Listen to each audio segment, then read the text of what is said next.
ఏడాదికో cinema లేదంటే 2, 3 ఏళ్లకో cinema అన్నట్టుగా శంకర్ తీరు ఉంటుంది. అయితే రకరకాల కారణాల వల్ల ఆయన తదుపరి 3 చిత్రాలు సంవత్సరంలోపే తెరపైకి రాబోతున్నాయి. జూలై 12న భారతీయుడు 2 వస్తుండగా అక్టోబర్లో గేమ్ చేంజర్ వెలుగు చూడనుంది. ఆపై 6 నెలల్లోపే భారతీయుడు 3 విడుదల కానుంది.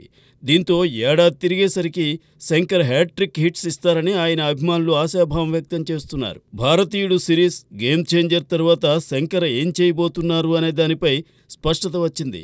ప్రస్తుతం శంకర్ మదిలో 3 వైవిధ్య కథాంశాలు ఉన్నాయి. అందులో ఒకటి చారిత్రాత్మక కథాంశం కాగా, మరొకటి జేమ్స్ బాండ్ సబ్జెక్ట్, ఇంకొకటి స్పై స్టోరీ. ఈ మూడింటిని కూడా ప్రపంచంలోనే అత్యాధునిక విఎఫ్ఎక్స్ టెక్నాలజీతో తెరకెక్కించనున్నారట శంకర్. ఏదేమైనా విడుదలకు సిద్ధమైన 3 చిత్రాలు, ఆపై మరో 3 సినిమాలు, మొత్తంగా శంకర్ నుంచి 6 ప్యాక్ సిద్ధమవుతున్నట్టే. మరి రాబోయే చిత్రాలతో శంకర్కి పూర్వ వైభవం దక్కుతుందేమో చూడాలి.